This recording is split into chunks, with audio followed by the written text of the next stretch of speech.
Você está ligado na agenda econômica da TV Senado. O Brasil inteiro volta a se preocupar com o mal que parecia vencido. A inflação começa novamente a rondar a vida dos brasileiros. Embora alguns a vejam como uma simples corrida de preços, na verdade a inflação é muito mais que isso. Ela passa principalmente por uma guerra deflagrada na sociedade em busca de maiores fatias de renda, onde quem leva a melhor são sempre os mais fortes, aqueles que não dependem de rendas fixas. No decorrer de todo o ciclo inflacionário no Brasil, que foi extremamente longo, o professor Décio Garcia Munhoz, da Universidade de Brasília, UNB, foi sempre uma voz pregando num deserto contra a indexação automática e a inércia da inflação que garantiam sua continuidade. E o nosso entrevistado de hoje é exatamente o professor Décio Garcia Munhoz, de quem queremos obter aqui uma análise sobre os perigos da volta da inflação e a melhor política para o seu combate. Participa desta entrevista o jornalista Davi Emerick. Professor Décio, muito obrigado pela sua presença nos estúdios da TV Senado. Eu que agradeço. Professor, antes da gente entrar na questão de números e dessa festival de índices que procuram medir a inflação, eu gostaria que a gente entrasse na parte mais conceitual. O senhor que é o mestre aí dos conceitos, principalmente dessa parte de inflação, queria que o senhor definisse melhor o que é a inflação, tanto na sua concepção de estrutura, quanto na sua concepção mais visível para a população. Essa questão da inflação é o seguinte: eu sempre trabalhei na área de economia brasileira e economia internacional. Quando houve o grande aumento de petróleo em 73, aí os grandes, digamos, pensadores, né, da área monetária no Brasil começaram a vir, os monetaristas, a dizer assim: é um problema de excesso de demanda, tem que cortar a demanda, tem que segurar a economia e tudo mais. Aí aquilo não me justificava, né? Não me satisfazia. Aí eu fui analisar as coisas a partir do que tinha ocorrido já nos anos 60 na economia brasileira. Porque eu dizia o seguinte: se eu tenho um componente de custo subindo, como era o caso do petróleo, ou a Petrobras passa para os preços e sobrevive, ou ela quebra. Então a primeira coisa que a Petrobras fez quando aumentou o petróleo foi colocar o departamento financeiro para trabalhar 24 horas por dia para aumentar os preços e ficar em equilíbrio. E no dia seguinte, era a Shell, a Texaco e tudo mais, e tinha o departamento financeiro corrigindo os preços. E no outro dia, eram os distribuidores de gasolina, os fretistas e tudo mais.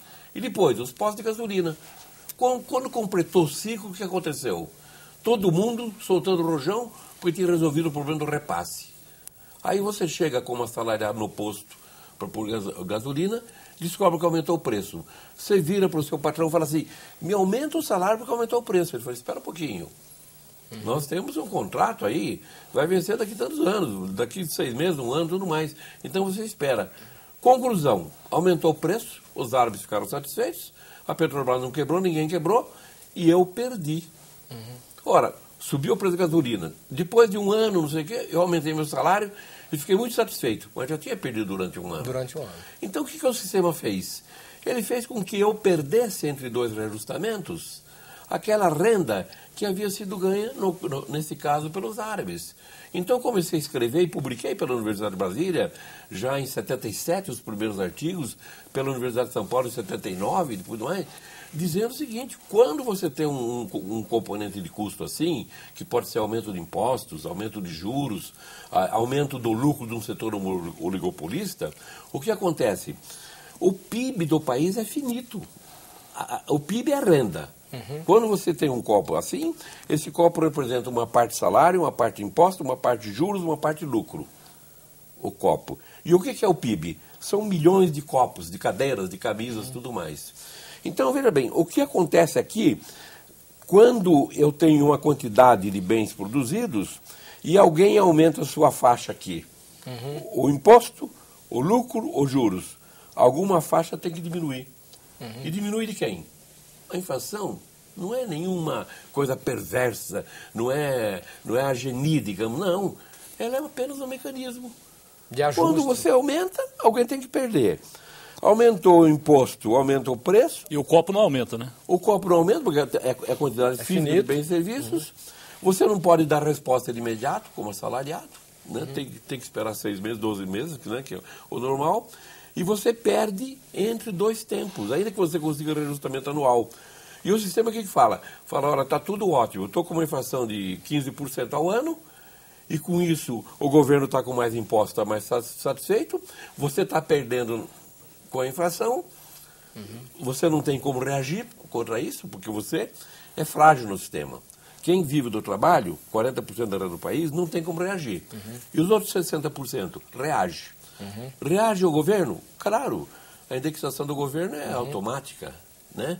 É ad valorem. Subiu qualquer coisa, sobe a receita do governo. Bom, e os outros preços? O fabricante de copo, eu falo, o fabricante de copo também. Subiu o componente qualquer, ele passa para os preços. Por quê? Senão a empresa quebra. Nenhuma empresa vai quebrar. E o produtor de sapato? A mesma coisa. E o cara da Nissan também. Ué, e se não reajustar? Perde emprego, vai botar outro lá. Porque todas as empresas vão quebrar. Conclusão, o sistema tem uma lógica perfeita. Entrou um componente de custo, que normalmente é de ordem interna, como é impostos e juros, ou de ordem externa, quando você tem um aumento no commodities, custo por de exemplo. importações, commodities. E no nosso caso é interessante. Os nossos commodities aumentaram para o mercado internacional, em função da demanda chinesa, e num determinado momento começaram a aumentar para nós também. Então o que é? O cara da soja está contente? Está contente, mas ele é uma das fontes desse desajuste. E o cara da Vale do Rio Doce que falou assim, agora o minério de ferro no Brasil é $140 a tonelada também, como é o do chinês. E cada 3 meses eu quero reajustar. Ele ficou contente e soltou os dados aí dizendo que a empresa está explodindo em lucros. Quem está pagando? Nós, como? Através da inflação. Então, o commodity que aumentou no preço na economia internacional também se introduziu como componente de custo aqui, porque nós somos exportadores. E no que somos importadores também. O único que não aumentou foi a Petrobras, que está segurando as pontas. Não sei como, mas está segurando as pontas. E até quando, né? Talvez porque o aumento de eficiência, a produtividade seja grande e tudo mais, ele está segurando as pontas, nós não estamos sofrendo por aí. Mas você tem componentes de custo. Quando os componentes de custo se inserem na economia, não tem solução. O sistema econômico diria para você o seguinte, a inflação está subindo porque é a maneira de eu ajustar aquilo que o governo levou com aumento de impostos, aquilo que os bancos estão levando com aumento de juros, aquilo que os produtores de soja estão levando, os produtores de carne, etc. Então eu estou fazendo apenas um ajuste. Não queiram jogar pedra em mim, diz o sistema econômico, nem na inflação. Eu falo, e como que mata a inflação? Só mata a inflação se houver perdedores definitivos de renda real. Subiu o imposto? Volto. Consegue fazer isso? Não. Então, alguém tem que perder. Como que você Juros perde? também não baixam. Juros também não baixam. Então, o que o sistema fala assim? Só tem uma solução. A hora que você vai dar recomposição de salários, você dá menor. Ou não dá nada. Perdedores definitivos de renda real. Se não tiver isso, não tem estabilização. Bom, mas nós não estamos falando de estabilização, nós estamos falando o seguinte, a economia brasileira recebeu componente de custo agora e está procurando uma taxa de inflação maior. Quer dizer, vai haver, o senhor está dizendo que vai ter uma taxa de inflação de equilíbrio. E que ela vai tender para essa fase. Taxa de inflação de equilíbrio das rendas. Sim. Não tem nada de negócio de inercial. É que o sistema vai, quando ele chega a um determinado nível, ele fala assim, esta taxa de inflação faz com que os trabalhadores, aqueles que vivem de renda do trabalho, inclusive autônomos, etc., a perda deles com essa inflação equivale ao aumento de renda que o governo pegou, que os produtores de commodities pegaram, que os bancos pegaram. Tem só uma taxa de inflação que resolve esse problema. Então ela vai subindo, subindo. É uma coisa funcionalista, vamos dizer assim. É mecânico. Agora, e o que eu faço? Aumento os juros. Se você aumenta os juros, aumenta mais o custo, aumenta mais a inflação.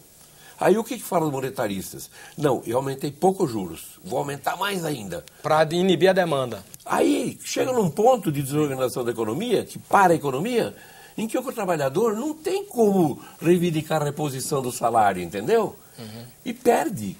Mas veja bem, você está perdendo, aumenta os juros, aumenta o custo, aumenta a inflação, agrava a situação do trabalhador, dos assalariados. Aí você fala, mas matou a inflação? Não. Então tem que aumentar mais. Quando chega um ponto que você aumenta tanto que para a economia, os trabalhadores se enfraquecem no mercado de trabalho e não conseguem repor nem pela inflação. E surge como perdedores definitivos de renda. Aí o monetarista fala assim, viu como nós somos sábios? Matamos a inflação. Você não matou não, você está matando de fome o trabalhador. Então, a política monetária é a coisa mais estúpida que existe, assim, em termos de racionalidade. Você tem que ver a questão. Bom, tem um aumento, a apropriação de rendas da economia? Tenho, como aconteceu agora. Eu tenho que manejar isso, o quê? reduzindo impostos. Eles estão fazendo pelo pior caminho porque estão reduzindo a taxa de câmbio. A taxa de câmbio está compensando, puxando a inflação para baixo. Mas a taxa de câmbio não pode, porque está puxando a competitividade industrial. Ele acaba com a indústria brasileira. Acaba com a indústria, acaba com exportações, acaba com os carros brasileiros, acaba com tudo. Então, estão fazendo a compensação que está sendo feita é através disso aí. O que mostra que o governo caiu numa armadilha. Aumenta a taxa de juros, aumenta a quantidade de dólares para especular. Esses dólares puxam a taxa de câmbio para baixo. Quando puxa a taxa de câmbio para baixo, o especulador ganha mais. Porque entra com os dólares recebendo 1,70, sai pagando 1,60. Ganha um juros brutal e mais a câmbio. Bom, quando acontece isso, enfraquece minhas exportações, facilita importações, o balanço de pagamentos piora. Piorando o balanço de pagamentos, eu falo, eu preciso muito de dólares. Então vou aumentar mais a Selic para atrair dólares. E quando aumenta a Selic, o sistema financeiro vai aumentar os juros também, que aumenta a componente de custo. Veja que você está se enrolando todo nesse negócio. E aqui você tem que desmontar.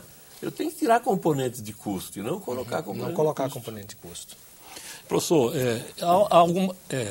nesse entendimento do senhor, quer dizer, a lógica é totalmente monetarista, financeira, e se esquece do trabalhador. Não há contradição entre um governo, ou uma sucessão de governos que tem um foco no social com essa política econômica. Por que tem essa distorção tão grande?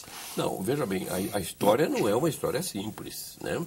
Você veja bem, se nós pegarmos o período em que o Brasil e outros países pagaram a conta do petróleo desde os anos 70, os países ricos consumiam muito petróleo, preço caro, eles continuaram felizes e a conta ficou com nós, com países que não consumiam petróleo. E quando esses países quebraram, no início dos anos 80, quebraram porque a dívida ficou tão grande que não tinha como fazer. Os bancos estavam ganhando muito dinheiro em cima deles, o Euromoedas, né? Ganhando dinheiro quanto? Eram clientes que emprestavam em torno de 450 bilhões de dólares. Eram clientes que estavam pagando 80 bilhões de dólares de juros por ano. Quando eles quebraram, os bancos ficaram numa situação difícil.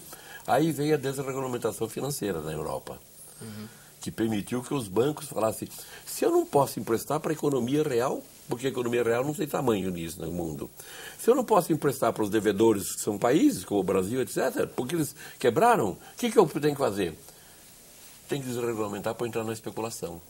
E aí é que o sistema financeiro se fortaleceu, inclusive politicamente.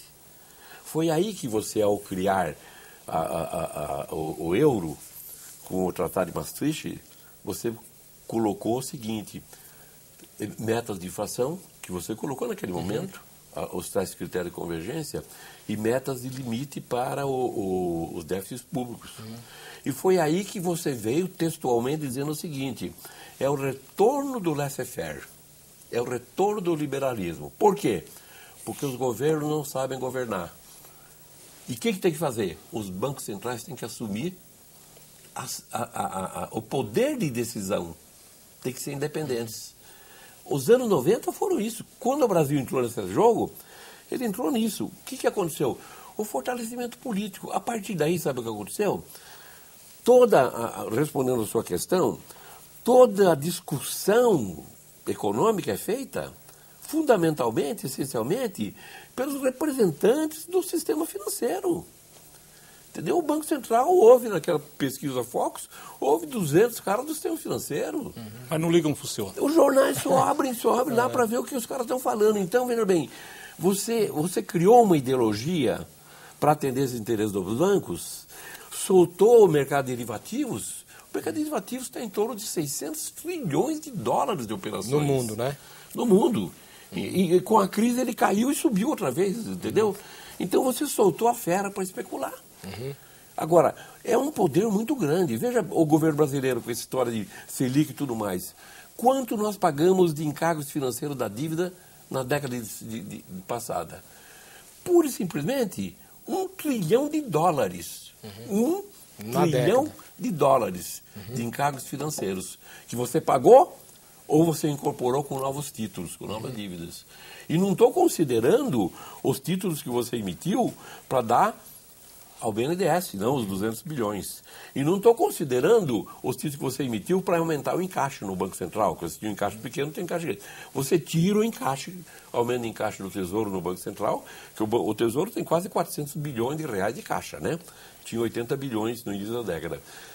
Tira os 200 bilhões para o BNDES. Quanto foi o encargo financeiro disso aí? 1 trilhão de dólares. Veja bem, nós estamos falando de um negócio que é uma briga de cachorro grande, entendeu?